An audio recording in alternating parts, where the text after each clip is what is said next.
여러분 안녕하십니까? NBS 투데이입니다.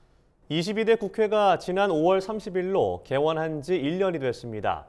주요 농업 법안을 둘러싼 여야의 갈등과 비상계엄, 대형 산불 등 연이은 사건, 사고가 이어지면서 농정에선 눈에 띄는 성과가 없었다는 평이 큰데요. 농해 수위에 접수된 전체 법안 중 80% 이상이 현재 미처리 상태입니다. 이 중엔 여야를 막론하고 발의된 농지법 개정안 등 굵직한 농정 현안을 담은 법안도 다수 포함됐습니다. 이은영 기자가 전해드립니다. 22대 국회가 문을 연 지 1년이 지났습니다. 개원 후 반년도 지나지 않아 비상계엄 사태가 터졌고 대통령 탄핵과 21대 대선까지 휘몰아치면서 22대 국회 개원 1년, 농업계가 받아든 성적표는 초라하기만 합니다. 22대 국회는 총의석 300석 가운데 더불어민주당이 과반이 넘는 175석을 차지하며 역대급 여소야대로 시작했습니다. 여야 모두 협치를 강조했지만 계속된 강대강 대치에 개원 3개월여 만에 역대 가장 늦은 개원식이 열리기도 했습니다. 제21대 국회는 오늘 임기 첫 정기국회 시작과 함께 뒤늦은 개원식을 합니다. 국민 여러분께 송구합니다. 실종된 협치는 농업 분야 상임위인 농림축산식품해양수산위원회에서도 고스란히 드러났습니다.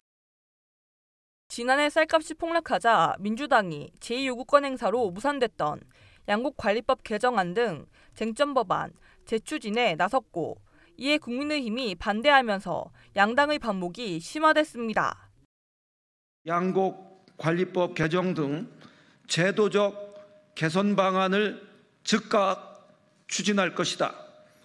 양곡관리법 거부권을 행사하며 정부 스스로 한 약속마저 내팽개친 이상 이제 쌀값 정상화를 위한 제도안은 더 이상 늦출 수 없다.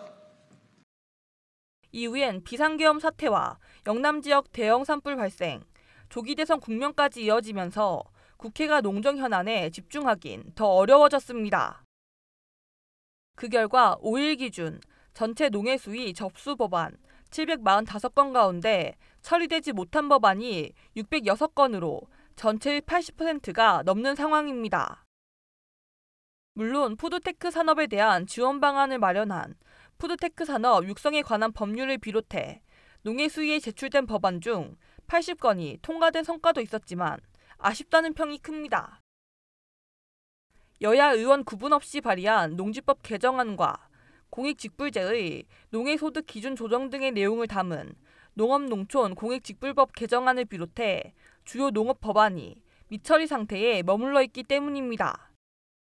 농지제도 개혁이라든지 이런 거에 대한 얘기들이 조금 나올 만한 시점이었는데 그런 거에 대한 논의가 좀 없었던 게 너무 아쉬워요. 한편 이재명 대통령 당선으로 여소야대 국면이 반전되면서 남은 22대 국회에서 양곡관리법 개정안 등 민주당이 추진하고 있는 농업 법안이 처리될지 관심이 쏠리고 있습니다. MBS 이은영입니다.